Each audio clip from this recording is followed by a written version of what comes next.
Hey there, hi there, ho there, everyone. I'm late. I mean, are we surprised? Hi. I'm tired. I'm very tired right now, but I'm very happy to be here. I just ran up the stairs from the air conditioner's on, so I probably have to turn it off, right? Oh, let me just get one last blast of cold air before I turn it off for the sound. Um, Goodness gracious. I ran upstairs because I've been in here cleaning, mostly reorganizing. I can't really say it's that I've been cleaning because it still looks like a mess. But if you're ever like cleaning one room and you realize you have to like remove all the stuff from that room and put it someplace else. So now you're actually cleaning another room to put that like I basically had to clean one room to make space for the stuff that was being removed from this room. So it turned into cleaning and reorganizing two rooms. So that's been my day. And I just ran upstairs. I went downstairs, tell Moses, love you, got to go upstairs, and was already late. So I'm sorry. And then I went in the fridge and I saw that he got me wine. And I haven't had a glass of wine in a very long time. Been busy and just haven't done it. So very excited for my wines. Hello, Richard. How are you? I was just saying I'm tired. I'm very tired. Like physically tired because I just ran upstairs and I was cleaning. Not tired, like not mentally exhausted. And I'm very excited to not be mentally exhausted. Oh, goodness. How are you? I'm still out of breath. Oh, the sign. Remember I showed off that I got this sign, I think it was maybe last week. I put it up today. It did already fall, so it might, I mean, we'll see if it falls again. I hope it doesn't, but it's cute. In the like it's a placeholder. Shout out to Moses and Tyler. Moses is doing yard work and lawn work and stuff outside, which is his like happy place lately. Tyler is sleeping, which is his happy place. And I just spent the day reorganizing. Sorry, Melissa said shout out to Moses and Tyler. That's why I'm giving the story again. But I've been reorganizing this room. Behind me won't look too different. I was just saying the sign went up. This is a temporary sign because Moses got me the neon sign that will go up in the long, long ago. When this room is done, which it's close. I would say I'm like 70% done with this room, which is insane because when I woke up this morning, I think I was only about 15% done with this room. That's why I'm tired. But that's going to be there for now. I think she's cute. I think she's a little crooked, but that's fine because she's just temporary. If you notice this gigantic stack of DVDs, this was not here last time. In my reorganizing, I emptied the bin. Remember the bin that I was like, should we go into the bin? Are we going to open the bin and look at movies? Well, y'all, I opened the bin so that I could use the bin for other stuff that was jamming up the closet space. What I would love to do someday, and I can't show it to you because it would just be too complicated and it doesn't look like anything now, is I want to turn my closet into either more of this with more shelves and stuff inside, or like a desk, like instead of it being a closet, just, have it be like a desk space, whatever. So the bin. But yeah, so here we are. I wanted to talk about Eden Lake. I know there's a bunch of like horror news. I figured we could chat about that. And then I'll talk about a project I'm working on, Salt Lake City, just whatever. And we'll chat. You all, how is everyone? Melissa, Richard, how are you both? So, oh, you know what? I'll do an unboxing someday. Remember when Scream 6 came out and there were like the ghost face popcorn holders? Well, they were already sold out by the time the movie, months before the movie even came out. So I found a company that was doing like pre-orders for like a re-release for like July or June or something. So that's what this is, the thing that says, do you like scary movies behind me?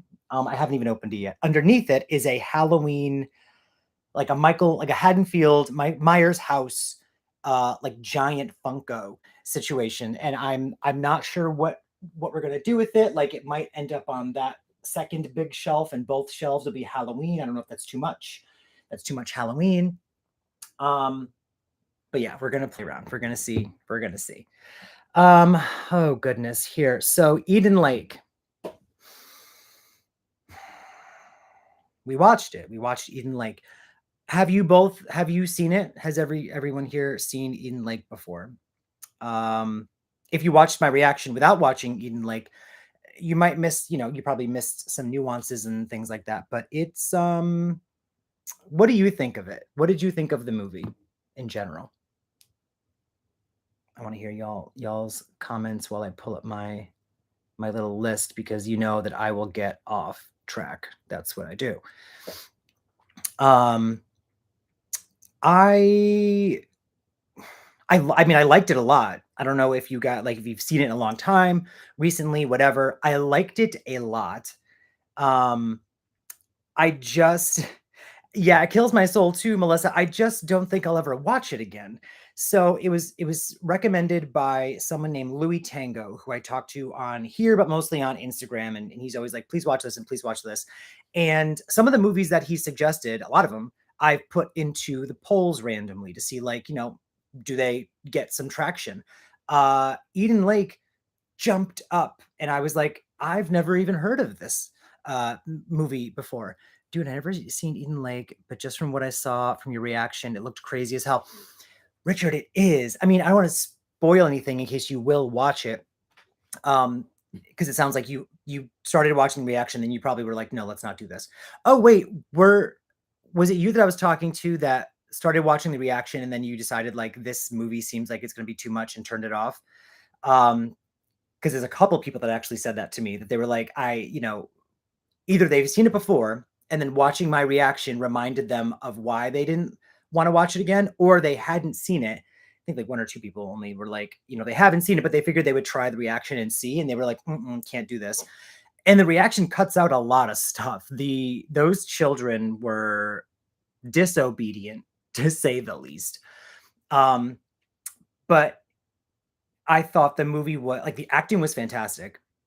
It plays out like a drama, right? Like the whole thing kind of plays out more like a edgy, dark drama situation than necessarily like a horror film. You are uncomfortable from go, but I genuinely did not know where the movie was taking me. I didn't know where we were going with that.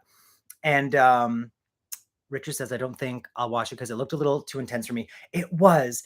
It it it does that thing where it plays out like a drama, so you feel for these characters. You've got Michael Fassbender, phenomenal actor. You've got Kelly Riley, who is Beth from Yellowstone. That's where I know her most from, and she was fantastic. And you've got these demonic children, and I say demonic not meaning they actually were possessed. They just, like, were the epitome of evil, like sociopath, like. And at the end of the reaction, I said this. But like one of my biggest fears is actually the person who cannot be bargained with. And that is what this movie is filled with, is these kids who, like, whatever you do, they're going to turn it into a confrontation. And so that happens and it escalates to, to the point of torture and murder. And what the movie ends up doing is, which I thought was done very well, but again, I'm not going to watch the movie again, was a balance of showing a lot but also not showing you a lot. So there is a lot left to the imagination when it comes to certain things that are happening. Like, you'll see a bloody stick and you hear screaming. You hear there's someone who burns. There's someone who gets very, very burned until they're dead. And the sounds, yeah, it's the screaming of the person burning, and you're not even seeing it. There's like a quick glimpse of the fire at the end, but it's watching the actress's face while she is seeing what's happening. It's the end, which is very bleak, and you're hearing screams, you're not seeing anything. But the whole thing is just so uncomfortable. Like, I was in, like, my throat was like closing from how uncomfortable I was for the entirety, because you think, okay, it's a drama, like a very tense drama. Then all of a sudden it's like we're running in the woods being chased kind of movie. And then at the end, you're like, this is not getting better. This is getting darker. And there's like one brief, like, few minutes of yes, like the comeuppance. And then it turns again. Then it takes a turn. So for me, I watch a great deal of um yeah, the revenge films. I enjoy them if there is actual revenge. Yeah, so that's when I started watching this movie, I was like, please don't give me one of those. Like I understand that it is a subgenre and it probably has its place. I just don't like watching that, you know? Like Last House on the Left, the remake, well, the original, but the remake especially is an amazingly made, acted, directed movie, but I don't want to watch assault on camera. So if I can just fast forward through that part, I know what happens, and then get to the rest of the movie, fantastic. But that's what I thought this movie was going to be, and so I'm glad it wasn't. But I mean, it didn't matter because it went to a different level of terrible anyway. Did you like? Eric asks, "Hi Eric, did you like Insidious Red Door? I haven't seen it yet. The Red Door was fun, but could have been longer in my opinion. Oh, okay. I'm Don't spoil anything. I'm gonna watch it for the channel. So I'm getting ready. Like, remember, I'm taking the month. It's weird that I have nothing going up this Saturday. Nothing will be posted this Saturday. Um, but me not having anything to post this Saturday is why I was able to clean this room today. Usually I would wake up, edit morning, day, and night, and then go to sleep. Uh, so I was able to do this instead. So I'm very happy. So but it's weird having nothing going up this weekend. But the Red Door is something I'm going to react to. I'm trying to get Moses to react with me um, for September. When we come back in September, I've got the Red Door on my list. I think Smile is going to be there. I think we're going to finally do The Ring. I'll do a couple more polls. There was a poll there. Actually, if you go to the community section on my page, the polls always stay live, right? I think you can just continually add to them. They don't stop taking votes and stuff. So you can go back if you haven't yet and vote. I asked for like which drama comedy I should watch, and I think Eternal Sunshine of the Spotless Mind won or is winning. I asked what new movie I should watch, and Smile won. Insidious the Red Door is definitely happening and was not part of the polls, but Smile won that one. I asked which movie for like gore, like a gory, just like uber violent kind of situation, and the Slumber Party Massacre one. So that'll be coming up. And then what was the last one? Oh, the paranormal. I said which paranormal movie, and The Ring won by a lot. So that's what we're gonna do. There's no revenge really. Just saw people being tortured and murdered. Maybe uncomfortable. Well, that's what this movie is. You think that they're going to get the comeuppance, that the revenge is going to happen, which it does to some people. That was that few moments I mentioned where I was like, yes, finally, the tables have turned. They turn. She messes up some of them, that stupid purple hair little piece of crap. But it doesn't stay that way. So that's why I'll never be watching that movie again.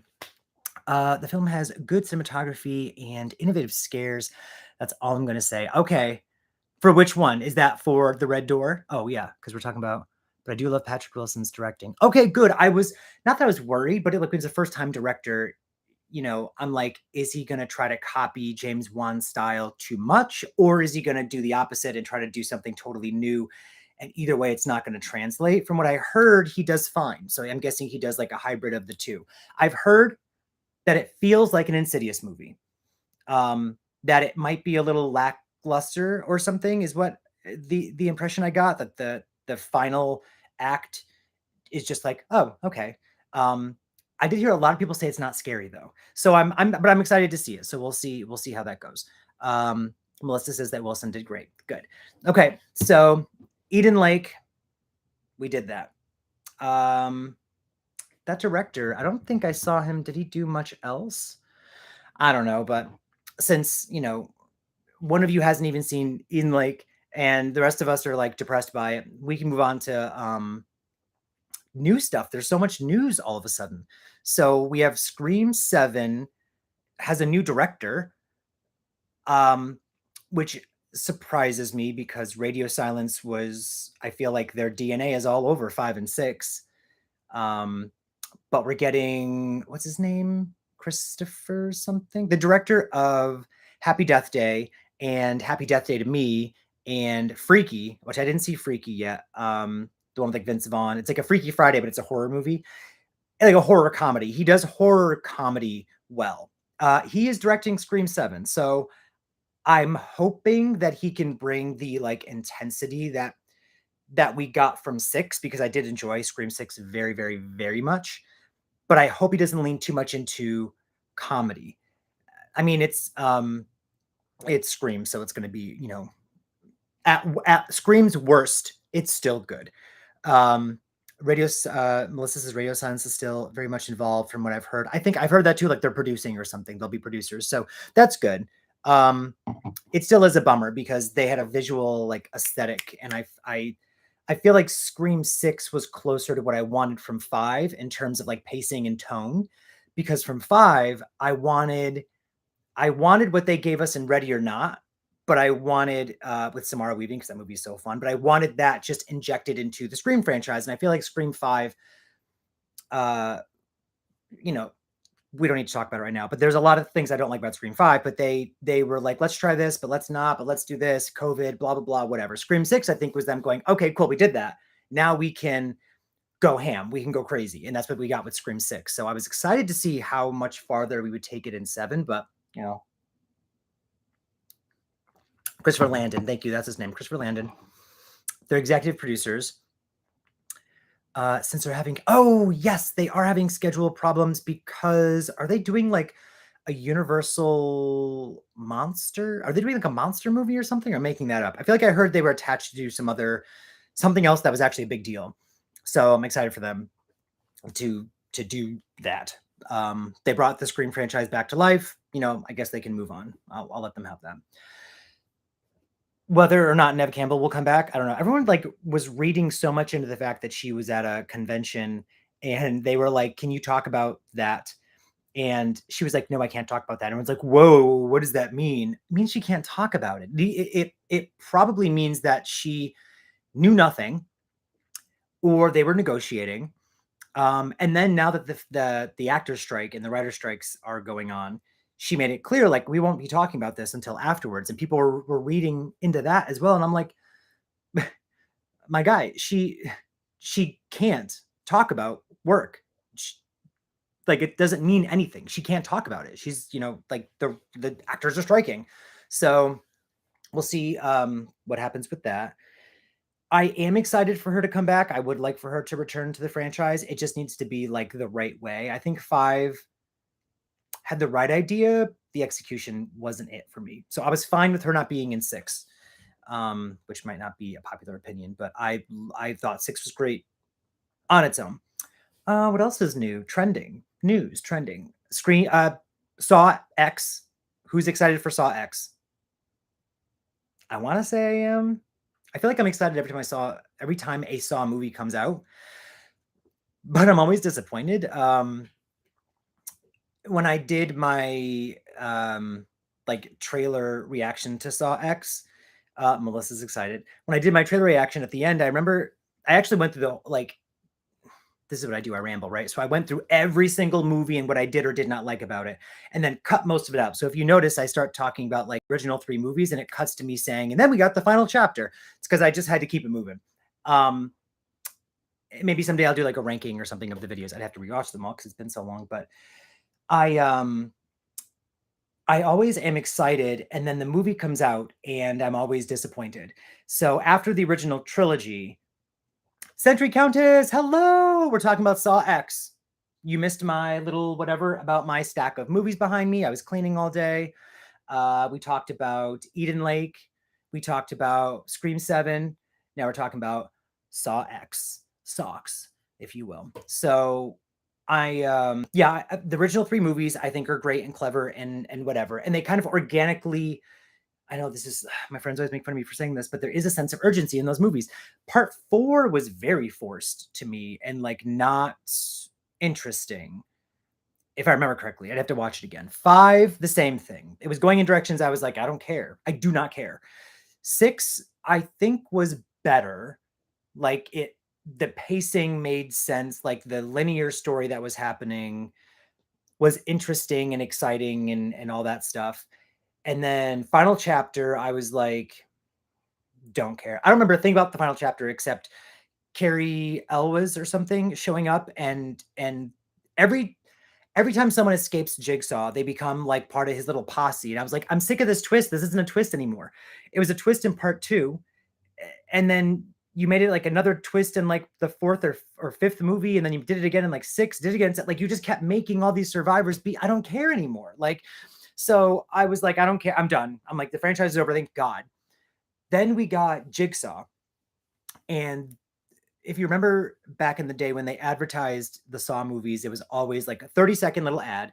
And it was like, it's Halloween, so it must be Saw. They didn't even have to show what the movie was about because they knew people were going to go to these movies regardless. So when Jigsaw came out, it had been a couple of years. And so they gave us like a full trailer, like an actual trailer for a movie.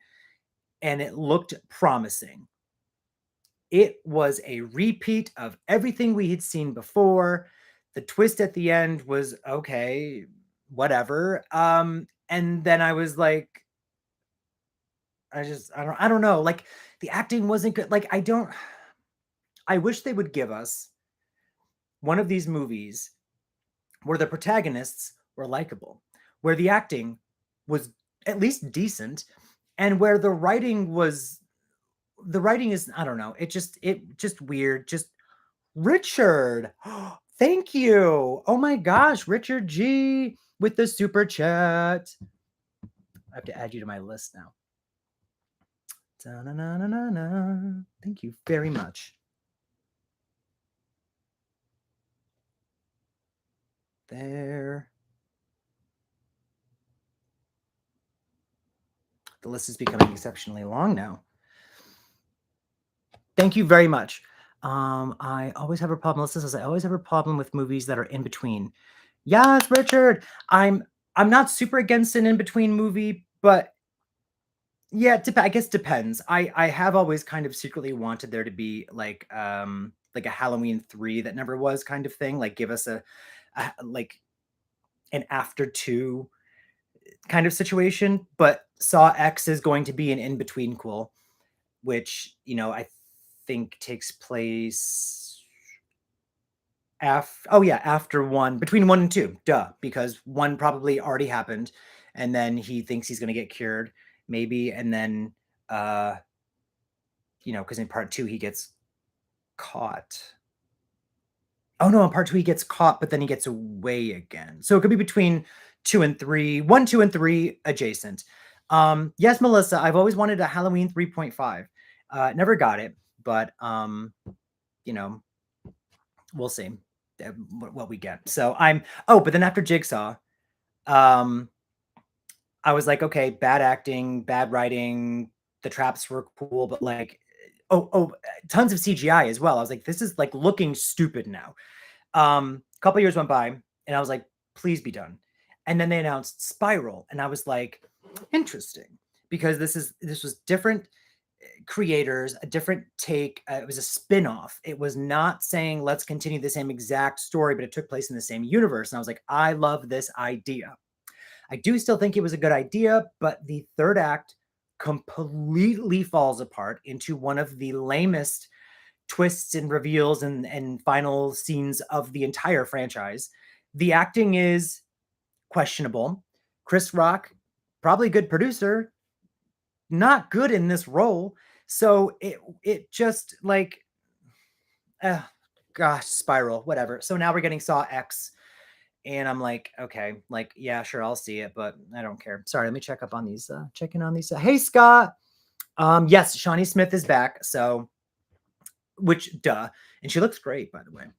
Let me see me scroll up a little bit. Excited to see, yes. Oh, Eric, message retracted. But Eric down here says, I hope Scream 7 has longer chase scenes. Scream 5 had none, and 6 had some, but they were super quick. Landon is good at that. Okay, good. So I actually liked the chase sequences in 6. You're right though. Some of them were quick. Yeah, there were more. There were more chase sequences, but they were kind of quick. Gale's was epically long, which was fantastic. Just give us more of that. For as like silly as some of the moments are from like maybe the first like 3 movies, especially like Scream 3, the chase sequences are phenomenal. So I can rewatch that movie 1,000 times just to see that fight scene with Sydney and Roman at the end, flipping the tables and da-da-da, and stabbing the bar and whatever, like the punching the kid. Awesome. Give me chase sequences. I agree. Shawnee Smith had a tiny role as a waitress in a 1997 The Shining remake. I have not seen that since I was a kid, and I remember hating it, so I never wanted to rewatch it. But now that I've read the book, I am interested to see. I want to watch that. I want to watch the miniseries again because I loved the book. So if I should check that out, let me know. I probably wouldn't do a reaction to it, but I would just put it on one day. Justice for Annika. Oh yeah, I was like, who's Annika? That was brutal, but that scene was great. The poor dear. I mean, she was. I mean, okay, maybe it'll be okay with a new director because every character gets like their guts pouring out of their stomach, won't be walking around cracking jokes, because that is one thing that was a little like, what are we doing here in Scream 6? I would like if the directors of horror films today allied with dark pictures. The horror games they make need to be horror films. Dark picture. The horror games they make. Who's Dark Pictures? Is that like Dark Castle? No, that's the movies. What's Dark? What is that? Century Countess. I don't know what that is. Let me know. Okay, so that's Saw X. Oh my gosh. And then yesterday, if we move on to the next topic, we lost William Friedkin, who was the director of The Exorcist, The French Connection, Bug. I don't know if you guys ever seen the movie Bug, but that movie is uncomfortable and, if I remember correctly, terrifying. Okay, Century Countess says Dark Pictures is game company. The latest game is The Devil in Me. Oh, based on real story. Oh my gosh. Okay. Well, you know what? I do wish that they either were making more games based on horror movies or more horror movies based on games, but they have to do it right. Like, it's happened too many times where we get a movie that is just like a cheap or like a gimmick kind of situation where it was not made by someone who could properly handle the material.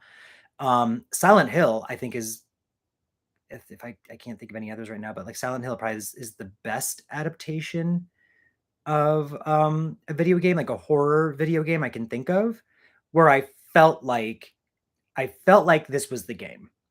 Like the anxiety and the visuals and the music and the story and the everything. I was like, I am in the game. That was Silent Hill. I do think that the first Resident Evil movie is fun with Milla Jovovich. And I like some of the homages and stuff. The opening scene is fantastic, but overall, that doesn't feel like a Resident Evil game. Not until the last, scene, the last like couple minutes. But yeah, so we'll see. I loved Scream 5. I'm sorry, I'm gonna go back up a little bit. Like Dead by Daylight. I love Dead by Daylight. It's weird. I got off of playing Dead by Daylight for a little bit because I jumped into, like, I was Evil Dead the game all the time, but I'm back into to Dead by Daylight again. They just announced Alien in Dead by Daylight, so we're getting the Alien Xenomorph as a baddie, and I just saw a picture that showed what looked like Ripley behind the alien, which leads me to think we're going to get a survivor that is Ellen Ripley. So I'm glad I got back into Dead by Daylight when I did, because that's coming soon and I'm stoked. My friends and I were even talking like about which killers should end up in Dead by Daylight, and Alien was on our list. So love that we're doing that. Eric says, I love Scream 5. I know how it's great.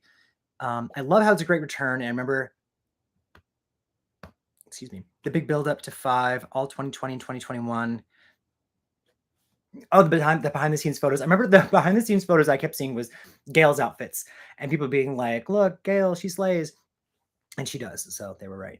I don't love 5. I love 5 for bringing back the franchise, but I mean, COVID is all over that movie, metaphorically.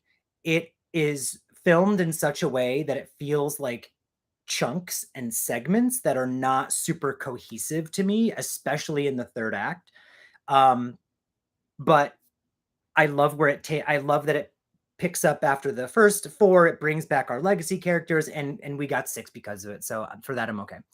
Anyone ever play the Buffy game? No, I didn't. I did not play the Buffy game.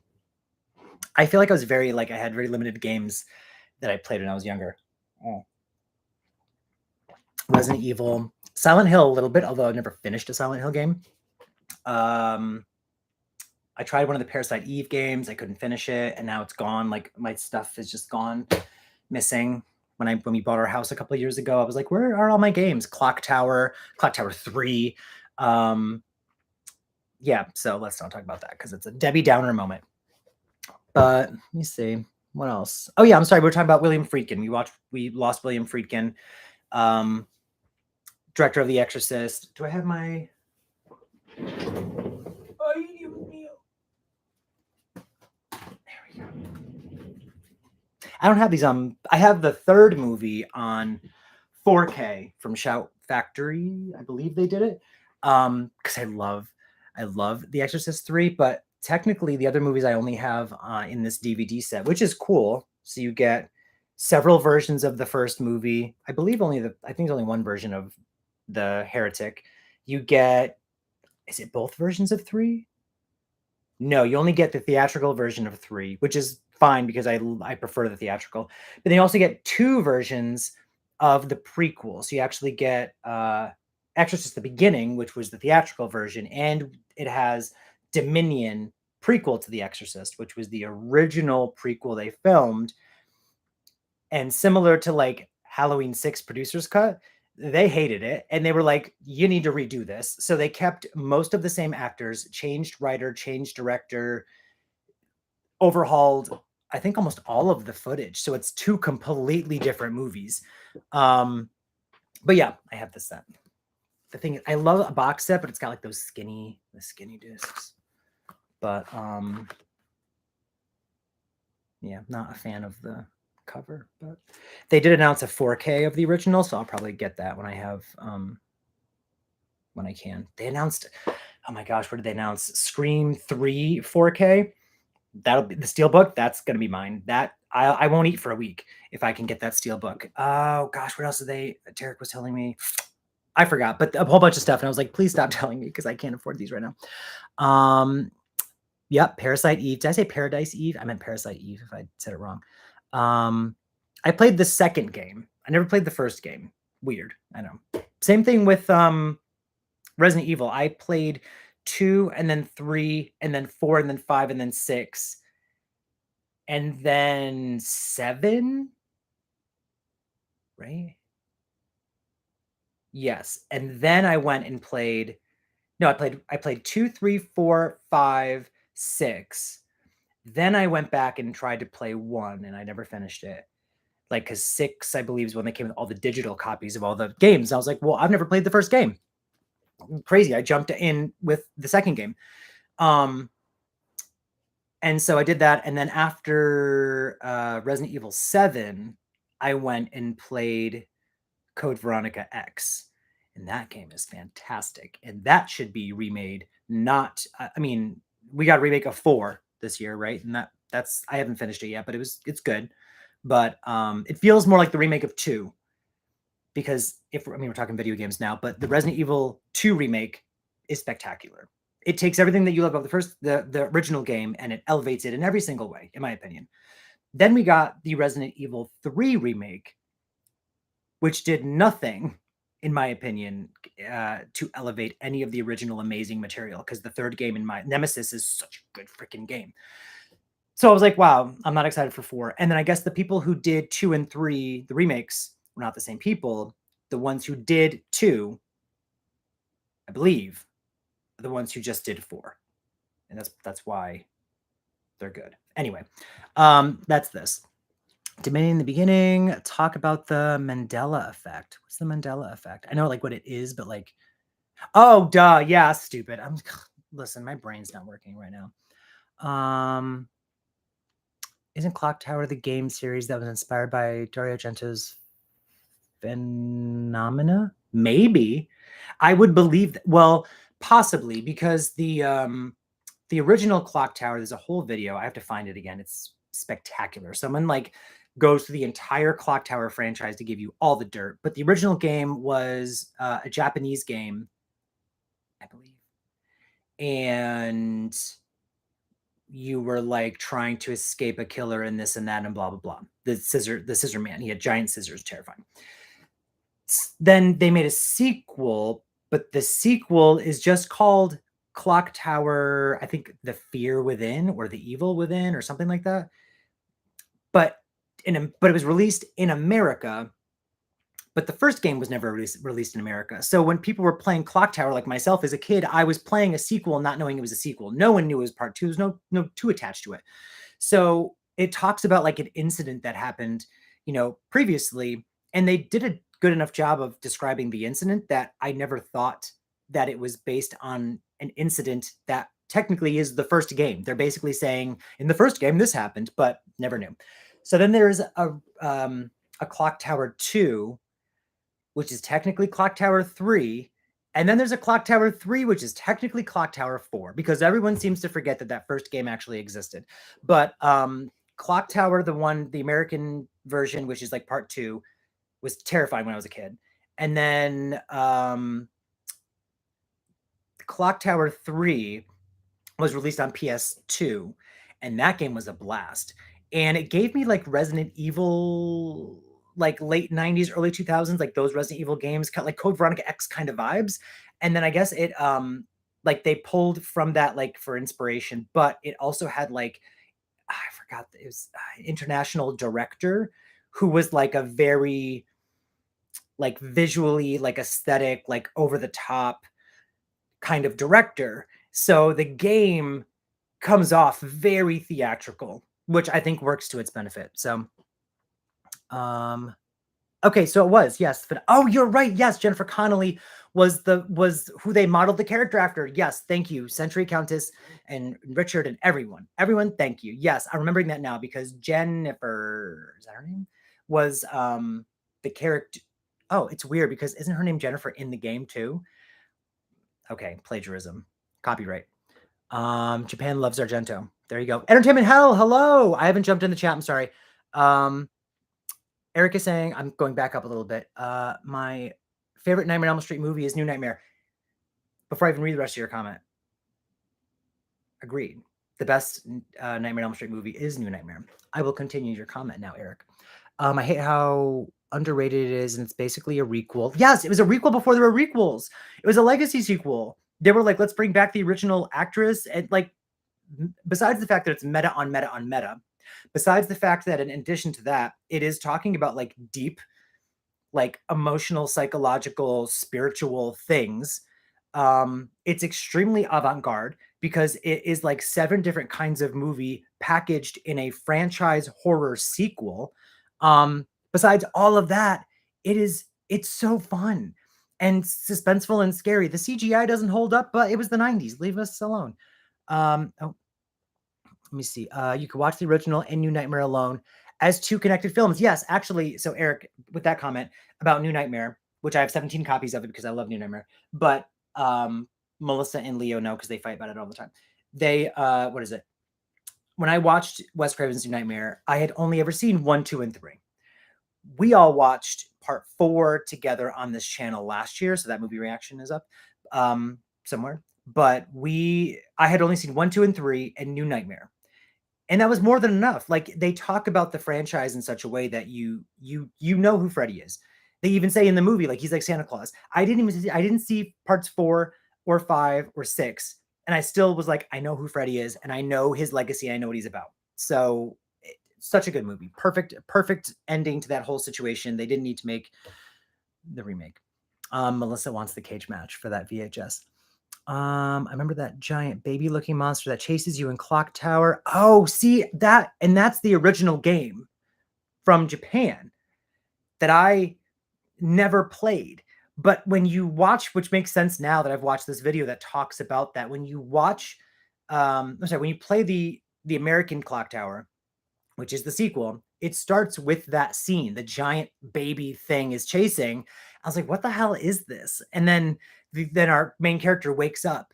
And I was like, oh, it was just a nightmare. and it has nothing to do with anything. I never understood that until watching this video. This woman did this video where she goes over the whole Clock Tower franchise. And so that is the end of the previous game. Terrifying. A while back, I had made a figurine of Jennifer from Clock Tower. After I published it on Instagram, a friend wants me to make Helen from part 2. Please do. Oh my gosh. The voice acting in those games too, phenomenal. Let's not forget about that. New Nightmare also has my favorite book. I'm sorry, Look of Freddy 2, The Trench Coat. Yes, I was playing. Well, I was screen sharing while my friends were playing a wrestling game, legit last night, and they have like killer skins, and one of them was Freddy, and the Pinhead did not look like Pinhead at all, by the way. But there was Freddy, and one of the looks was the trench coat. It was the New Nightmare look, and I was like, period. Freddy is scary once again. Something sequels destroyed. Yeah. Like, and that's what Wes Craven said. Wes Craven said that the sequels made him too silly. And so New Nightmare is just so perfect at acknowledging that, but then keeping like it. We don't even need to talk about how amazing New Nightmare is. Let me see. Entertainment Hell says, cannot agree with that at all. 1984 Freddy all the way. I mean, he's scary. He's scary in those first 3 movies. I was always the most scared of him in part 2, to be honest. It's weird because even though as a kid, I was like, this is kind of like uncomfortable. When I revisited the movie like a couple of years ago, I was like, I did not realize how exceptionally gay this movie is. So besides the gay and the silly and the over the top with part 2, Freddy, his voice is deeper. He is kept much more in the shadows. He is, I think, a lot scarier, darker and scarier in 2. It wasn't until 3 that they made him a little more wisecracky, but kept him scary. 3 and 4 where I feel like he's funny, but he was still intimidating. I haven't seen 5 yet. We'll watch that on this channel, and I haven't seen Freddy's Dead yet, but that's where I've heard that it goes out the window and he becomes just like a satirical character and whatever. Okay, let me see. We talked about some new stuff. William Friedkin. Oh, and then when it comes to The Exorcist, I mean, you can watch my reaction to The Exorcist Believer trailer, and that the link will be down below.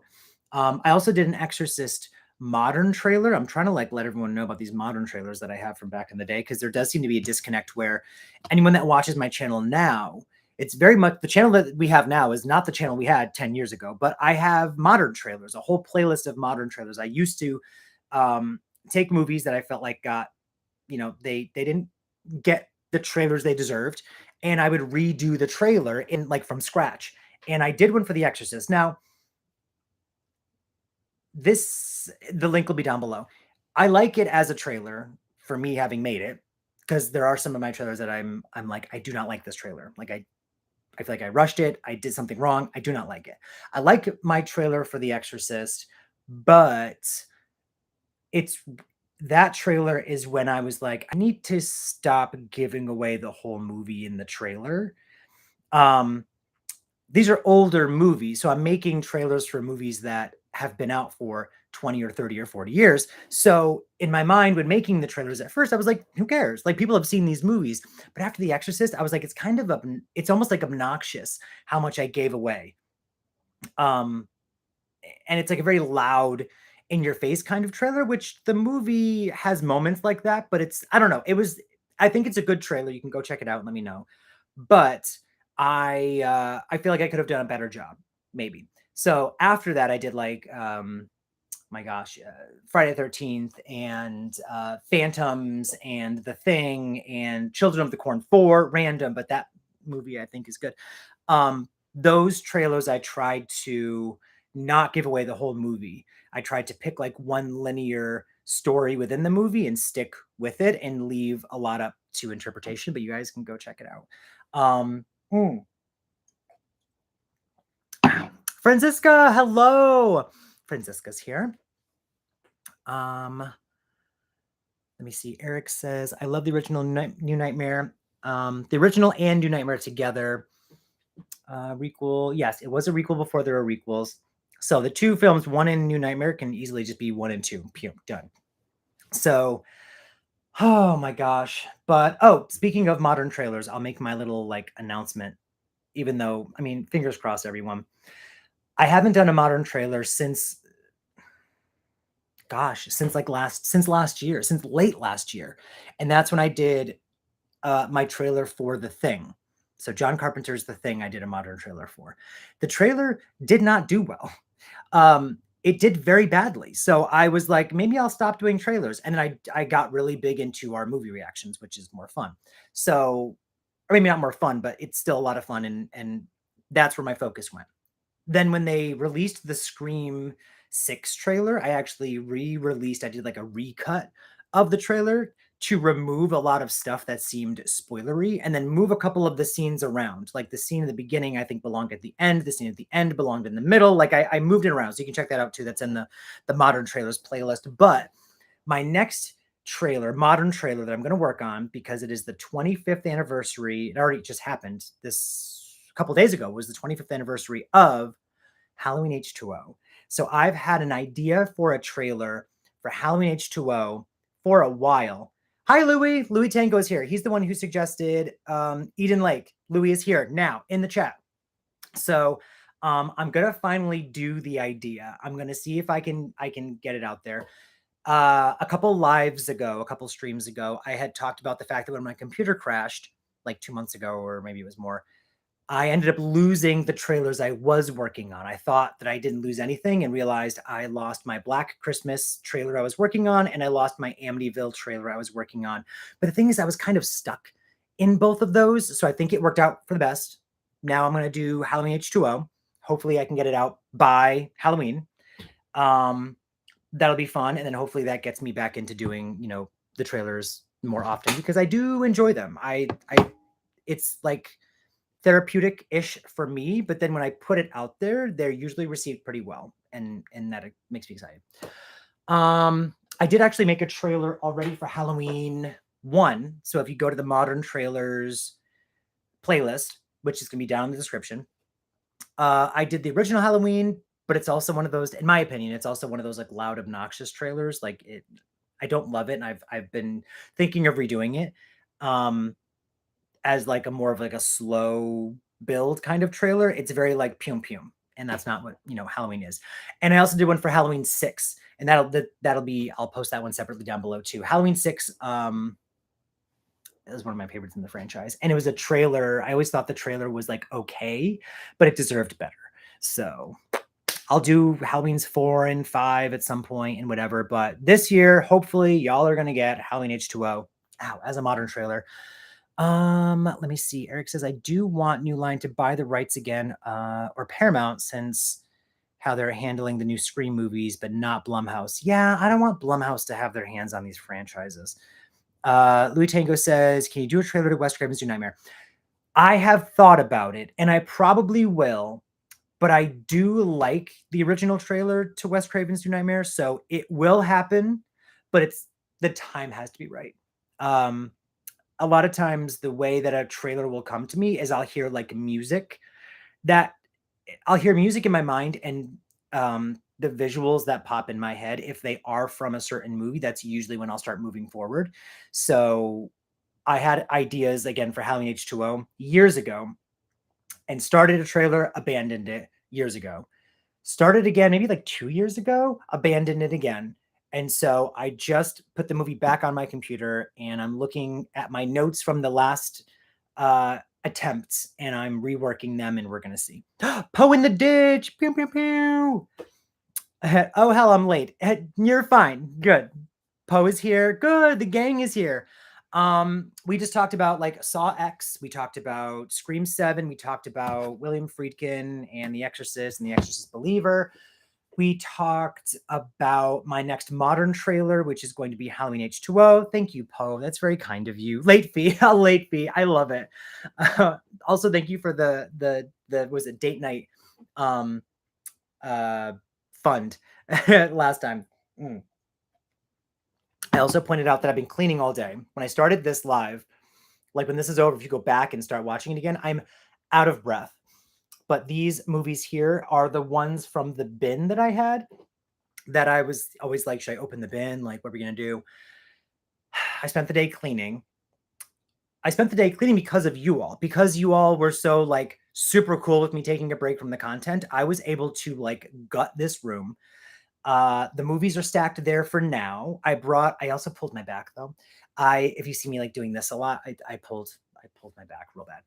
I emptied this closet. I emptied another closet in another room, reorganized both entirely, which took all day.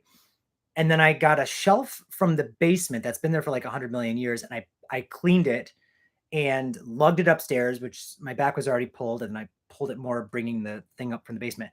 And I put it in the closet. That's where these movies are going to go. The movies will go in the closet. My games and stuff will go in the closet. The games and stuff that I have down on this bottom shelf here will go in the closet, I think. And that's going to turn into something else. I don't like movies blocking other movies. So we're going to work on having like one row of everything. We'll figure it out.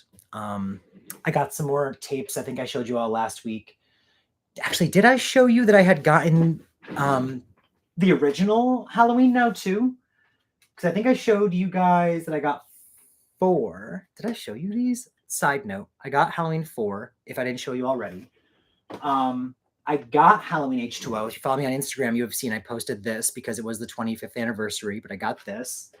I got Halloween 5 from my friend. I already showed that to you. What else I got this? Because I have Halloween, the oh my gosh, the Blockbuster Presents VHS. But I've always wanted just like this clean, because that's the one I had when I was a kid, was that other one, the Blockbuster Presents. So I've always wanted just the clean like knife situation. And then someone was on Instagram doing like I forgot what it's called. They're just selling them, and I got this. So it was, I didn't mean to hit it. It was like a couple bucks. Like a lot of these tapes will go for, you know, $15, $20. We're not rolling in money where I can throw that around, you know, just for tapes. I got to eat. So that one was super cheap, like $3 or something. And I was like, yeah, you can put that on my list. I will be getting that one. Let me see. Poe. You got that room like a fish. Yes, Melissa, I got this room like a fish. This is like ASMR for my OCD. What? The reorganizing? That's good. Now we're going to move oh, I'm talking into the microphone as if it's plugged in. Now we're going to move the VHS tapes down. Oh, my books are down here too. We'll do that another day. I've actually got a bin next to me that's filled with stuff I have to go through at some point too. So that'll be like a nice OCD fix. But I bought like plastic bins so I can have like the stuff at least organized. Like I have extra tapes that are like doubles maybe of some of these. Those can go like in a bin and go in the closet, or they can go on the shelf in the closet. I've got the boxes for the Funkos because I don't want to get rid of the boxes. Like, where are they going to go? They're in a bin now. So I've got, you know, my stickers and, you know, merch and stuff that just kind of lays around because it doesn't fit on these shelves. Now it's going to go in the plastic bin. So my OCD will be very happy once I get to do that. Ever watch the TV movie Intensity? It's based on the book by Dean Koontz. No, I did not. I don't think I've seen much stuff, many things from based on Dean Koontz except Phantoms. That's the first thing that comes to mind. I'll make sure I'm not missing anything here in my notes for this. We talked about Eden Lake. We talked about Exorcist, William Friedkin, Scream 7. Oh, we didn't talk about the new Nightmare on Elm Street sequel, possibly. It's funny because we've been talking about Nightmare on Elm Street, the other movies, for 9 years. They announced that they were secretly, I think Blumhouse announced, they're secretly working on a Nightmare on Elm Street sequel. And then it had since come out that they don't actually have the rights to a Nightmare on Elm Street, and that they are in the process of trying to get the rights. So announcing that they've been working on a sequel was an exaggeration or wrong. Robert Englund has already come forward multiple times and said he's done playing Freddy as well. Then there was a rumor that there's gonna be like a CG, like an animated Freddy or something. And I don't know what they're doing. I just think if you're gonna do it, don't do a remake again.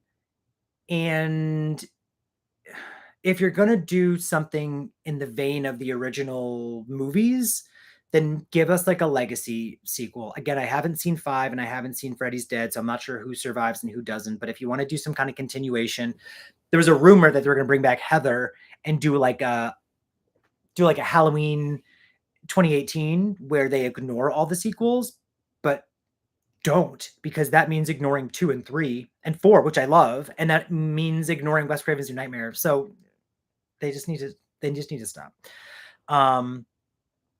But I want her back. So I want her back in some capacity. Give us a sequel to Wes Craven's New Nightmare.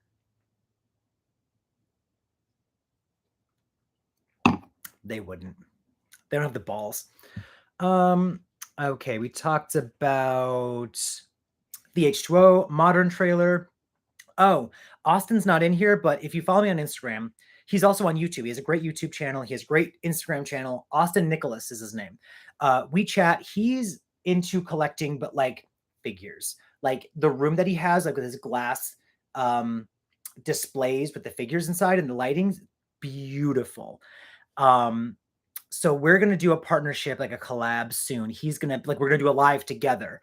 We're working on when and like what we're gonna talk about. I mean, not what we're gonna talk about, but like structurally how it's gonna work. But like my movies and his like toys and stuff, that's gonna be a thing. So be looking out for that because I'm very excited for that. His collection is literally insane. So let me see. Let me catch up on the. I've been yapping about Nightmare on Elm Street. Let's see what you guys are saying. Hello, Nexus. Hi, Nexus. It's funny that ever since Elm Street and Friday the 13th got remade, there hasn't been another movie since. Yeah, it's because they were not great. I loved the marketing campaign for Friday the 13th, the remake, and I thought that the Nightmare on Elm Street marketing campaign was good too. The marketing campaigns, but the movies were not good, in my opinion. All I kept hearing about Friday the 13th when the remake came out is we took everything that people loved about the first 4 movies and combined it into this one. And I watched the movie and I was like, oh, you mean you took all the things that were sleazy about the first 4 movies and combined it into one. Got you. Because it was visually beautiful. It's the director of the Texas Chainsaw Massacre remake. Like aesthetically cool. Some ideas presented pretty well, but overall, this was just like a schlocky, sloppy. Every character is a piece of garbage. Why is Jason Voorhees taking like kidnapping someone because they look like his mom? Like it went like it got overly complicated for no reason. And so I didn't like the movie. I did not like it at all. I tried revisiting it and I was like, I hate every character on the screen. All of you are stupid. I don't like any of you. Sorry, I'm getting very whatever, but I didn't like it. The Nightmare on Elm Street remake, I didn't hate because the acting from most of the cast was really good. Visually, again, it looked beautiful.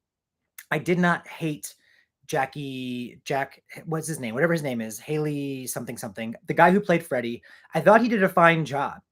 I didn't hate what he was doing, but I hated that they overused CGI all the time. Every jump scare was like a weird CGI moment.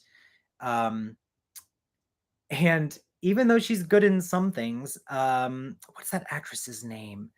The blonde actress in the Nightmare on Elm Street remake was terrible. I'm sorry. She was not good in the Black Christmas remake. I think that's the reason I don't ever watch like the last 10 minutes of the movie. Once it's just her, I'm like, ugh, she's so bad. I'm sorry. She's not a good actress at all. She was not good as the friend in When a Stranger Calls in that remake. She's in all their horror remakes. She was not good in a Nightmare on Elm Street remake either. Her acting was so obnoxious. Cubbyholes! Pew, pew, pew! You made it! We're talking about Nightmare on Elm Street sequel / remake / whatever. But yeah, I did not like her at all. So her terrible performance, the weird the not ideal makeup on the guy playing Freddy and the overuse of terrible CGI is what I think tanked the movie for me. Because besides that, I appreciated the new approach and some of the new stuff they brought to the table. Like I liked the micro naps and stuff like that, where you didn't know if they were dreaming or not. Like it leaned heavily into that. But speaking of stupid characters, remember the girl in Friday the 13th Part 4? She watched the guy get killed, ran up the stairs only to run back down, calling to the guy killed. Oh, Trish. I liked Trish. She was in shock. Leave her alone. But the characters in most of those movies are stupid. So I actually met her in real life. That actress, and she was lovely as can be. If you can ever meet her, and Adrian King from the first, they were so lovely. I met Amy Steele and she was fine, but the other two were like overly grateful and appreciative. So maybe I have a soft spot, but I love Part 4. I love Final Chapter. So yeah, Katie Cassidy. Not even good at playing the secondary friend. That's all she was. So bad. Remember when, Black Christmas remake, just for a second, aside. I forgot what happens. Her line delivery is always bad. Her line delivery is atrocious, but she says something and she like opens her flip phone and she's like, on the phone. I forgot what the hell she says. But she says something that's supposed to maybe be like a moment, and she's bad. So yeah. Anyway, she's one of the main reasons that I don't revisit the Nightmare on Elm Street remake. Final Chapter is the only 80s Friday the 13th film I don't love. Entertainment Hell. My gosh. I can't agree with you. I appreciate your opinion, but I cannot agree with you. I heard there's a big bidding war. Yes, that's what they're talking about. So they announced like a sequel, but they haven't even figured it out, like who's going to have the rights yet. So they announced they're stupid. Or maybe it was a tactic. So Louis Tango says, yeah, she can't be a final girl. That's why they screwed up on Black Christmas. Yeah, it was bad. No, I'm sorry. I like the Black Christmas remake for how sleazy and ridiculous it is. But she's so bad that once there's no one else and it's just her, I can't do it. So let me see. That's what I've heard. Everyone, that's the show. I mean, she was on some show that people loved her in. It was Supernatural. I heard she was good in Supernatural. I think she's good for TV, and she's good for like that kind of like awkward, like borderline cringy like situation. She can do that well. But when you put her in a scenario that's supposed to be taken seriously, nope, no good. And that Nightmare on Elm Street remake was trying to take itself seriously. So she looks pretty, but the acting wasn't there. James, did you like the other? I didn't watch the 2019 Black Christmas Nexus, but I was told not to. Everyone that I know that watched it said not only did they not like it, but my friends who know me pretty well said I won't like it. So I have not visited that. Maybe someday we'll watch it on this channel, but this holiday season schedule is packed, so we will not be watching it this year. Katie was all right in the horror show Harper's Island, show about a killer on an island who kills a person in each episode. Oh, never even heard of that. Leo said, can I call you Leo? I'm making up a name for you. Was it Leo? Leonardo. It's Leo. Too seriously. Yeah. He says he's Leo's gonna buy the rights. Century Countess. One thing I did like about Part 4 was they gave Jason a shocked moment when he was getting effed up. I remember when his hand was impaled. You could tell behind the mask he was like, WTF. Yeah. No, I thought I liked the balance of in Friday the 13th, the final chapter. I liked the balance of like it's an 80s horror movie. It's a Friday the 13th movie. You've got the dumb teens and whatever. But they, in my opinion, they balanced it. Leo Leonardo. Just don't call me late for dinner. Period. That's on period. I thought they balanced very well those silly 80s horror moments and like the serious, like the chase sequences and the death sequences and and the suspenseful moments, where other horror movies leaned heavily into one or the other. I thought it did a good job. It was also, I guess, Joseph Zito. What was his name? What was the director's name? Was it Joseph Zito? Did I get it right? Was an action movie director, I think, prior to that. So it thank you, Leonardo. Bam, bam, bam, bam. Thank you very much. I appreciate you. He had done action movies before, so I think that's why the chase sequences and stuff like that worked better.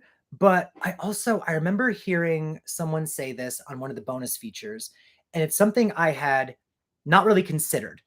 But I think one of the things I liked about Final Chapter is it's one of the few movies in the franchise, especially in the earlier movies, that gives you like quiet moments.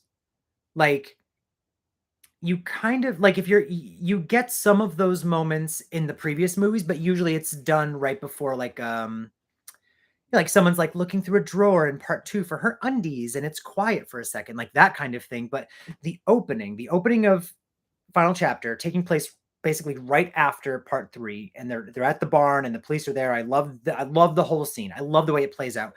But when the cops and everyone all leave, there's actually a moment where the camera just stays and it is dead silent. And it's very eerie and creepy. And you don't get a lot of those kind of moments in these movies. And now that's all I ever notice is the fact that, attention was paid in different areas in Final Chapter. And they thought it was going to be the final chapter for real. So they were literally like, let's put twins, let's put, 2 houses, let's put a family, let's put a kid, let's have a dog. Like they were like, literally, let's do everything in the kitchen sink. And then, of course, a year later, we got New Beginnings. So what do you think of Jason Goes to Hell? I'm sorry, let me backpedal a little bit. That's my bribe for you to watch Last Night in Soho. I will watch that. For you, I will watch Last Night in Soho. It'll likely be, it was Joseph Zito was the director. Okay.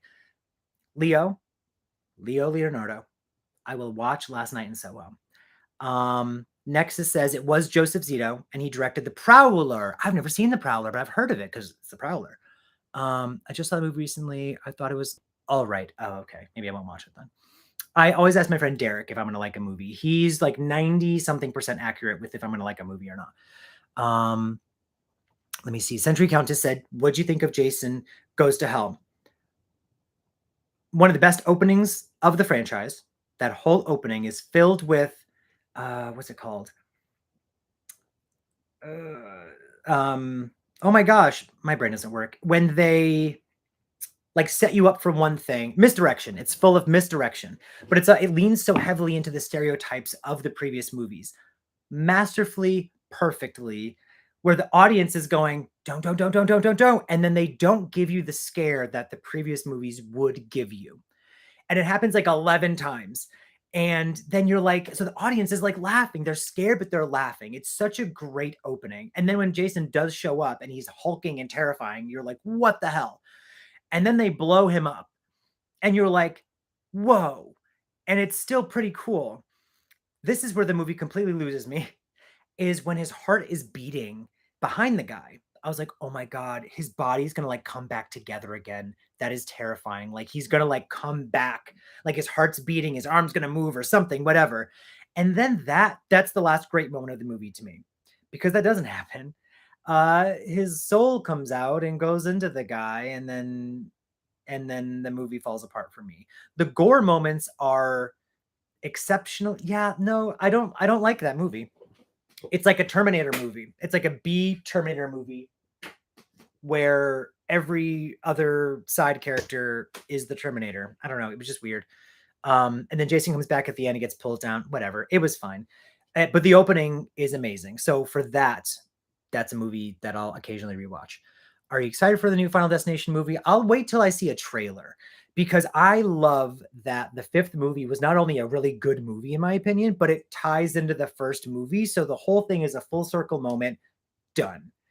If the new one can capture the magic in the bottle of like those first couple movies, or go, lean more into like the serious nature of the 5th movie, don't be like the 4th movie, then maybe, I'm going to see it. Like it's Final Destination. So it's been long enough that, people will be excited for that. Okay, let me see. Let me scroll up a little bit. Didn't know. I'm for last night in Soho. Garcia, where did I skip you? For goodness sake. Sorry, everyone. I have to go up to see wherever Garcia says. Did I miss where babies come from? Garcia, that's why you were skipped. That was last week's live. I answered that question on last week's live. So I will not be answering it again. If you want to know where babies come from, you go to last week's live. Christopher Garcia, done with you. Okay, let me see. Okay, last night in Soho. Garcia says skipped again. Girl, get it together. Prowler's like Friday 13th 2. Okay, seems legit. Yay, horror movie slumber party with Melissa. Y'all friends now? Are you excited? So Leo and Melissa are a tag team now. Great. You guys can break the VHS that you're gonna win in half. Richard G says Jason in Space. That one was ridiculous. I was excited for that when it came out though, because of the trailer I thought was so great. Let the bodies hit the floor. When I was a kid, I was like, oh my God. And the movie has like awesome kills. It's not scary, but it's like a fun. I think at that point they just gave up and were like, let's just have fun. It's kind of where I think that the Child's Play movies went. They were like, we're just gonna have a good time now. Like we're not gonna put effort into making like a really scary movie. We're just gonna lean into the meta and the fun aspect, and make it clever. So, hello, future Mormon. We're gonna be Mormons soon. Blockbusted Videos and I are going to. That's Derek. We're going to Salt Lake City, and we're gonna be Mormons. Yes, Melissa. Tag team. We can share custody of New Nightmare. Sorry, I'm trying to catch up on the. Oh my gosh, there's so many messages now. I heard that Final Destination 6 is going to include a family plot. Love that. Give me something new. Yeah, I'm cool with like something new. Would love Funhouse remake. I would not. Deal. Sorry if it's whatever, but if you watch my movie reaction to the Funhouse, leave it alone. Leave it alone. Deal. Undisputed New Nightmare champions. Y'all both won. Pew, pew, pew. But joke's on you. I'm keeping it. Christopher. Oh gosh, Garcia. What do you want? It's not Monday though. Why are you here? Because I had to work a double yesterday. You know. Babies come from babies. Remember? Yeah. So last week, because Garcia's not going to watch, but last week for that question, what I did was I just Googled babies come from, and I read off the top couple answers. And one of them, my favorite, was babies come from babies. So there. Leo made it so you don't have to watch the other live. Franchises should never go to space. It is usually a death sentence for a franchise. I feel like Jason X did it the best. But that's just my opinion. I did not hate Hellraiser in space, nor did. Oh, wait, I forgot that. Yeah, no. Hellraiser Bloodline is a blast. I think Jason X still did better, but right behind is Hellraiser Bloodline. Because it's like a period piece, but then it's like set in the 90s, but it's also in the future in space. I love that song, Bodies by Drowning Pool. That's the one. Chucky and Freddy are last on the space train. Yeah, don't do that, please. The other ones kind of made sense. Leprechaun didn't make sense, but at least it wasn't Jason the musical. I wouldn't hate that. Evil Dead is a great musical. Hey, you can't keep it blocked, unsubscribed, canceled. Great. Damn it. At least space is funny, yes. Critters 4 was horrible. I'm saying that's what Louis said. I haven't seen it. I own it. I own all the Critters movies. I haven't seen them. I think this coming spring, I'm going to do all the Critters movies if I feel like it. Oh my gosh. Yes to Hellraiser, Bloodlines. I wish they had brought Angelique back. Oh yeah. They did a lot of interesting things with that movie. And then it's crazy because that movie is so full of like, they were like trying to like make every kind of backstory happen. It's a very convoluted sequel. And then the next movie was like, let's just have it be the total opposite, where it literally is like it plays out like a crime drama with this sleazebag cop, and then for the last 4 minutes at the end, Pinhead shows up and he's like, "Oh, welcome to hell." Like total, but I still love that movie too. Inferno. Bloodlines, Inferno. I think Reese Witherspoon should do Freeway Part 2.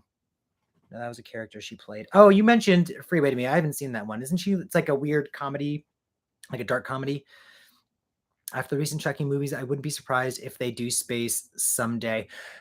God, I hope they don't, because the show is doing well.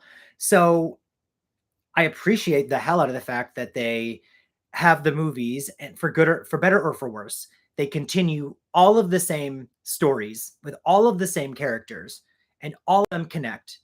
There is the remake, but we don't need to count that because that wasn't the same like company or people involved or anything. And then the show is like the show is just like extensions of the movie. So I don't think any of those characters in the show are going to go to space.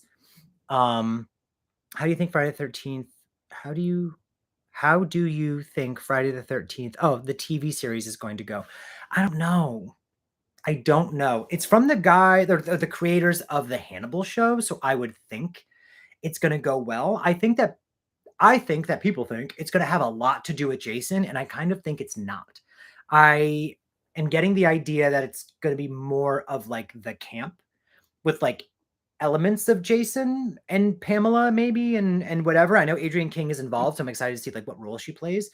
But we'll have to see. We'll have to see how that goes. Okay, let me see what else is on my list because we've talked about a lot of stuff. I want to recap. We talked about Eden Lake. The reaction is in the description down below if you haven't watched it yet. We talked about Saw X. Trailer reaction is down below. We talked about Exorcist with the loss of William Friedkin, and my modern trailer will be listed down below for the original Exorcist. Also, Exorcist the Believer, that trailer reaction listed down below. We talked about that. We talked about A Nightmare on Elm Street. All of them. We talked about every single movie, I think, almost. But we talked about the possibility of a new one. Scream 7 we discussed. I've got a lot of Scream content. Actually, I actually have an entire Scream franchise playlist. My like words don't work. I mentioned briefly the collab with Austin. That's going to be coming up this month at some point. I mentioned Salt Lake City very quickly. Derek is in here, so he mentioned we're going to be Mormon soon. We'll talk more about that once it gets closer because that's in a couple of weeks. I think it's like it's just like 15 or 16 days away. It's crazy. We're considering possibly like doing a live from Salt Lake City, but we'll see because we have a lot planned. We'll be very busy. Then I announced my Halloween H2O modern trailer that I'm working on. That's it. We talked about a lot of things. Let me jump back into the chats for a second. I love Jennifer. I love Tiffany, but the Roadkill doll scene. I didn't see season 2, so I'm not sure what you mean. So I don't want to read that comment. I'm going to watch season 2 on this channel, but don't spoil it for me. Unless I'm just forgetting a scene from a different. I won't look, just in case. A24 is partnering with Universal on the Friday 13th TV series for Peacock. Yes, a lot of A24, Universal, Peacock, the people who did Hannibal. So it's got a lot of good names behind it.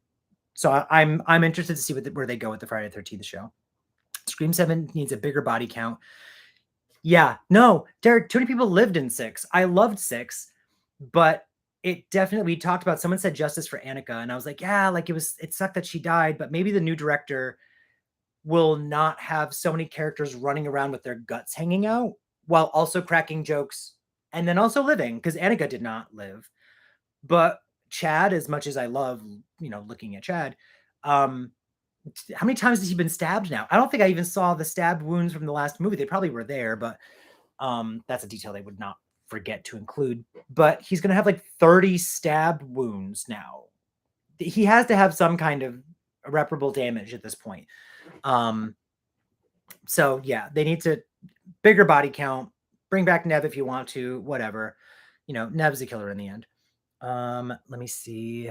Scream 6 body count. I think Scream 7 will have a very high body count as well as some gruesome kills. Period. Landis, go with that. Good. Do you have the latest Critters sequel, Critters 5, aka When Critters Attack? Is that real? I do not.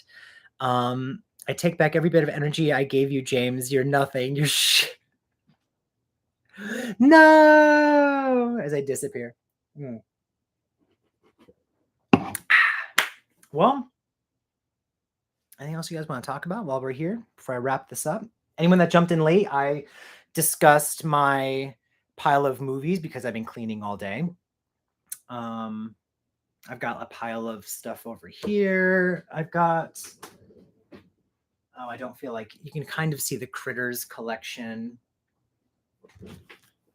Yeah. How you doing, man? Move this mic that's not actually connected. So that's the Critters collection that I have. And Derek, I'm going to move these. I know that you're mad that I have Friday the 13th stacked on its side. I'm going to move them someday, eventually at some point. The lighting better here? Weird. Strange. Let's see.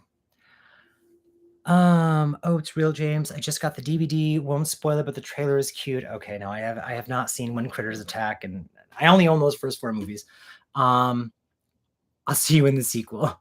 I think with they just wanted to make everyone happy after all the teasing that someone was going to die. Maybe in Scream 7, they will kill one of the previous characters. Yeah, I mean, I'm glad they didn't just. Well, it's weird because it doesn't make sense why these characters lived, but I love the characters. So I'm also secretly happy. I think they wanted to do like a Dewey situation where like you think you're losing a lead character and then they come back at the end. But what they should have done was not like when Dewey gets stabbed, it's like one stab in the first movie, he gets stabbed once in the second movie. Chad collectively in his 2 films, a year apart, has been stabbed 98 times. I don't know how many times actually, but it was like in part 5, it's like 1, 2, 3, 4, 5, 6, like there's a lot of stabs. And then by 2 different people in 6. So it's exceptionally unrealistic, but I love Chad, so it's okay. Only way I'll forgive Scream 5 and 6 is if they go crazy with Scream 7. I mean, Serial Mom crazy, Gremlins crazy. The thing is, people were complaining that Scream 6 went too crazy. They were like, it's too over the top and ridiculous. And I'm like, have you watched Screams 2 and 3 and 4? So I hope they go crazy, but not. Yeah, they can do whatever. The most tame of the Screams, I think, is 5. Maybe that's why I like it the least. I think Chad Ortega should die in Scream 7, especially with Jenna Ortega becoming a bigger actress. Imagine if she was the opening kill. Like if she was the opening non-kill of 5, which never do that again, please. It took away a lot from the movie, in my opinion. It was maybe a clever, like, hey, we haven't done this before, but I don't want that again.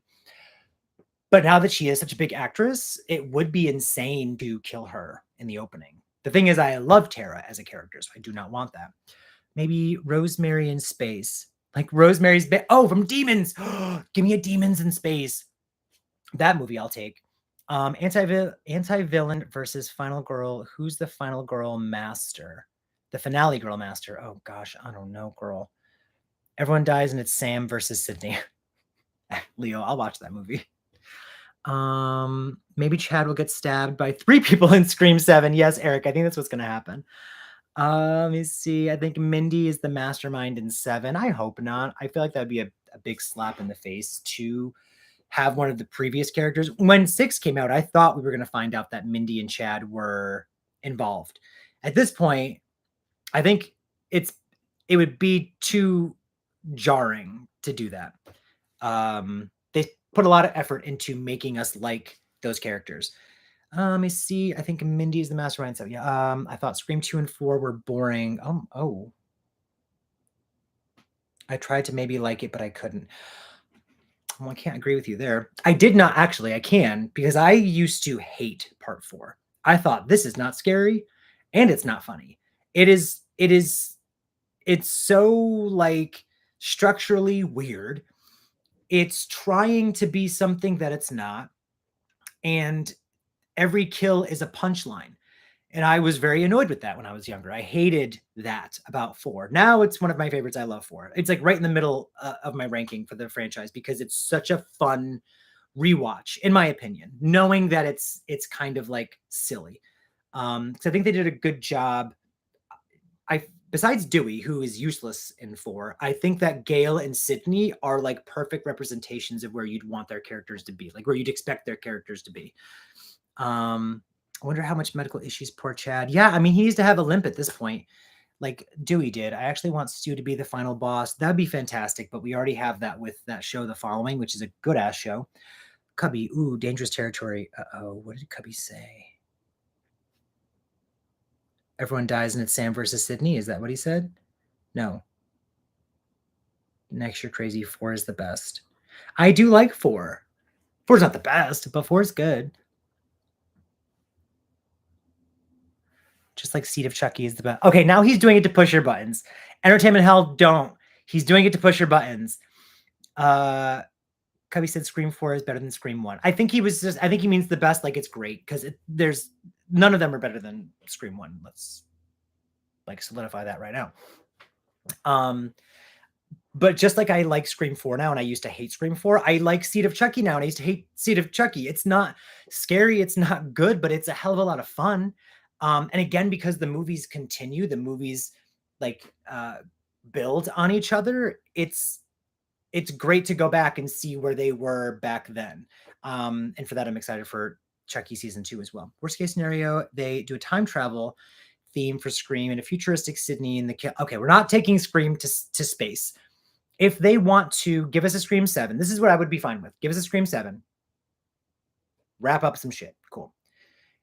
In like 10 years, give us the Halloween 18 treatment. No, not the Halloween 18 treatment. Give us like a legacy sequel where it's Sydney and Ghostface and almost no one else.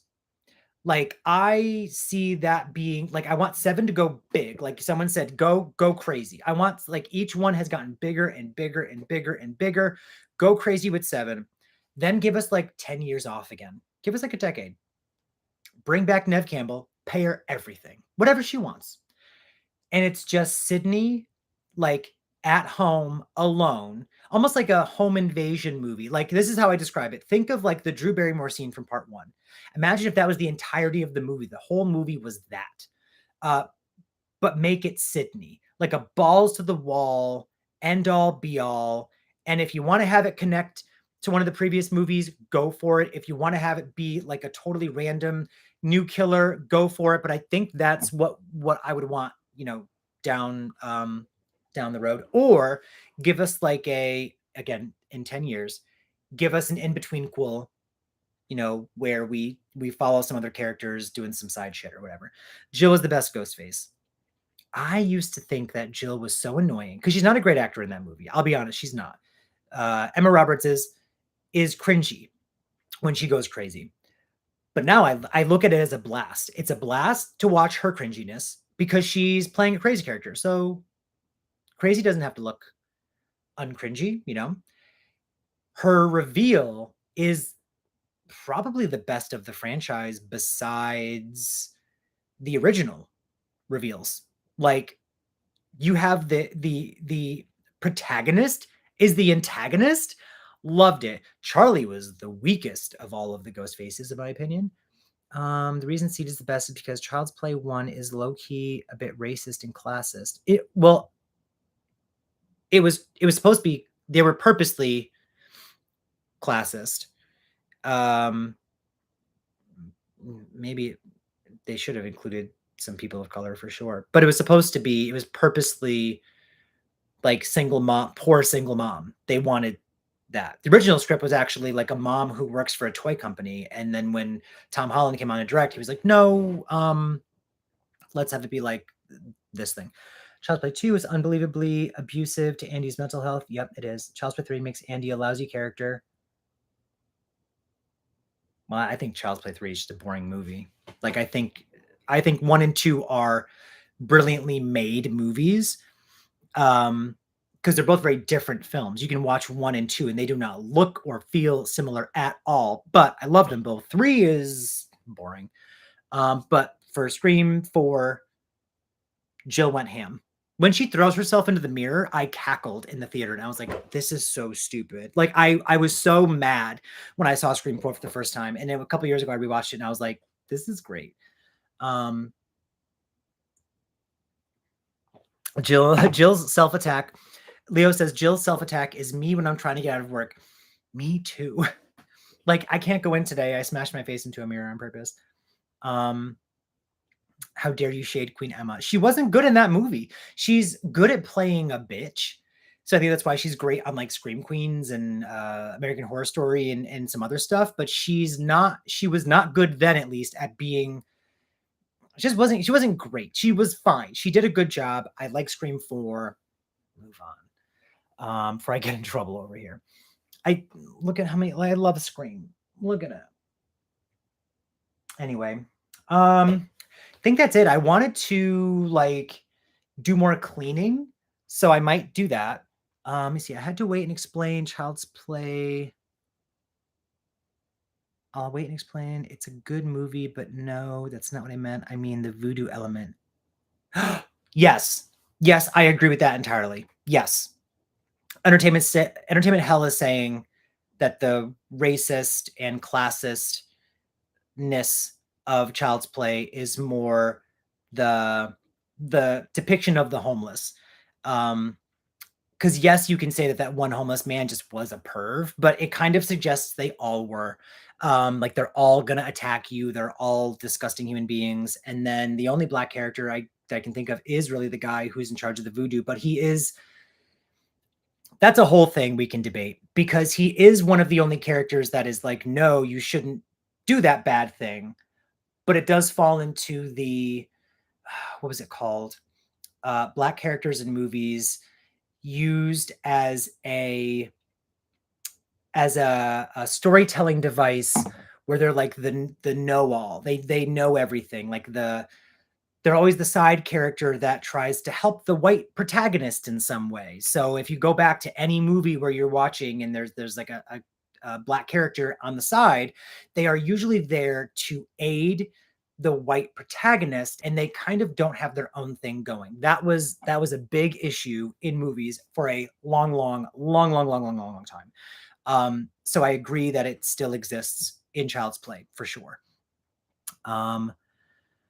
Leo says token black character. I don't think he was the token black. Well, maybe that's the thing, but fair enough. You get to live this round. Leo says I get to live. Yay. BRB, I gotta go to the bathroom. Oh, Richard, sorry. I didn't mean to read that out loud. Richard's going to the bathroom, guys.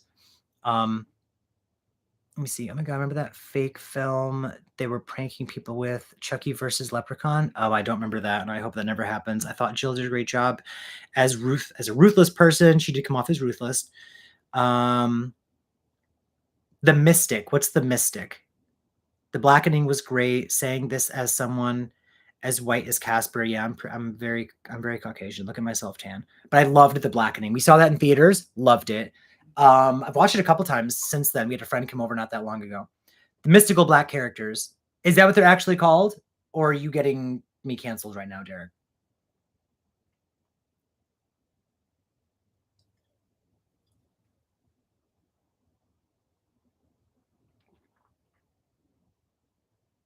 Derek? Don't get me canceled. But it is a real thing. Ow. But anyway, yeah, like we've done, okay, there was supposed to be Candyman versus Leprechaun movie. Stop all that. Not even. Hard pass. Nexus, hard pass. No, thank you. I'm glad that you also don't want that. We're not doing that. There are some horror icons that can go together. Those Leprechaun and Candyman, those are not two of them. Chucky versus Freddy.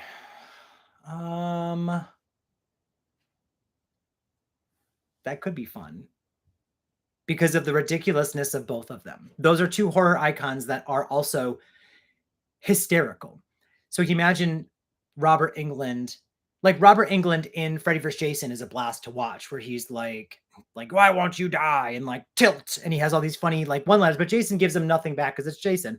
Imagine someone having an argument with Freddy. I would be fine with Chucky versus Freddy. I would be cool with that. Child's Play on Elm Street. Leo, I will fund that Kickstarter. Is it, what are they called? Crowd fund. Like, I'll give them. Well, I don't have any money right now, but I would watch that. That sounds great, actually. Countess horror version of the Expendables, but with Jason, Michael, Freddy. Yes. I feel like that was supposed to be a thing for a while. Like there was like a rumor that was going to be a thing years ago, and obviously it didn't happen. But wine, down to my belly. Okay, well, listen, everyone. I'm looking at a pile of stuff. I'm not going to get to that stuff today. I found some tapes that had mold on them, guys.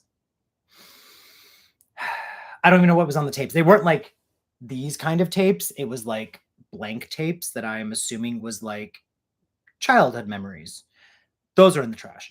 So they were sitting here as part of, there's like a bunch of like small, like the small little tapes for video cameras, a couple regular tapes, whatever. I have to go through that at some point. I've got my posters here. I've got this bin full of, oh my gosh, stuff that I have to go through at some point. Like a lot of this is going to be, you know, raffled off. Orbit DVD. Got some Pennywise playing cards, but this whole thing is full. Oh my gosh, I got some candles and stuff. Then over here, I've got a pot. Like this room is, like I said, 70% done because of me like throwing my back out 17 times a day. But I think I want to start putting the movies on the shelves to get them out of over here. And then I might find a home for the posters. So let me follow up on the comments one more time, and then we're going to wrap this up. Check your phone, girl. Oh. Let me see. What's Derek saying? Yeah, I'm not going to say that out loud, but that is what it's called. Yep, there's the thing. A trope in American. So talking about like the black characters that are in movies to literally just aid in the benefit of the white characters. I'm not saying the name of what it's called, but it's the magical something.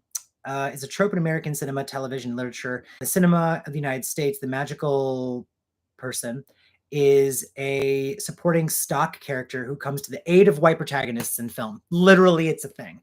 So when you watch older, not like older, meaning like even the 2000s, you know, movies, they exist simply to help the white characters. So they have to do better.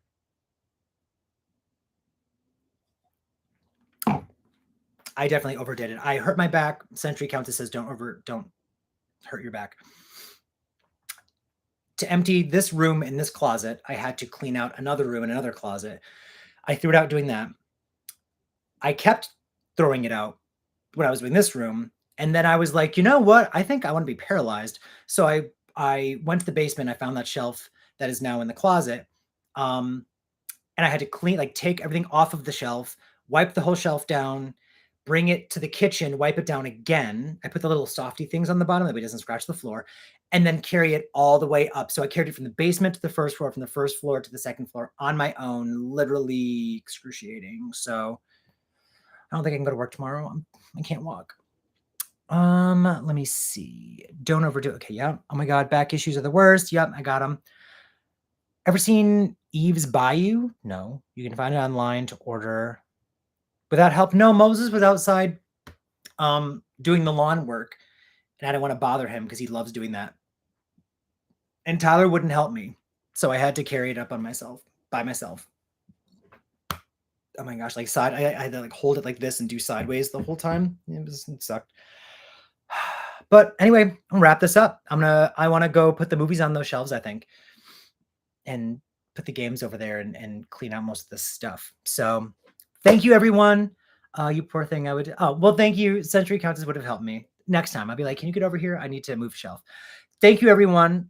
Don't forget to check out all the playlists down below. We talked about a lot today.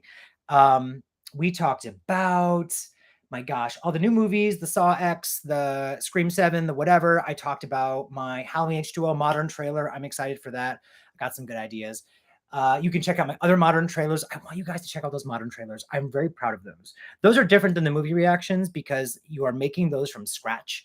So check those out. Leave comments.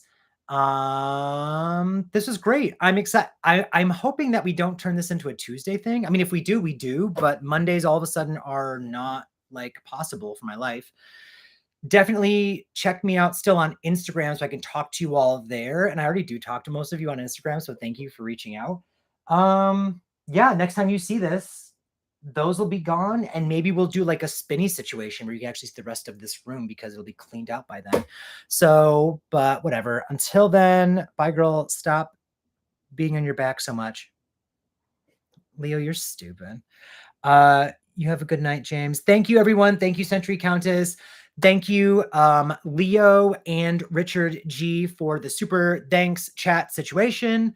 And I'll talk to you guys all next week on Monday or Tuesday because apparently that changes all the time. Good night, everybody.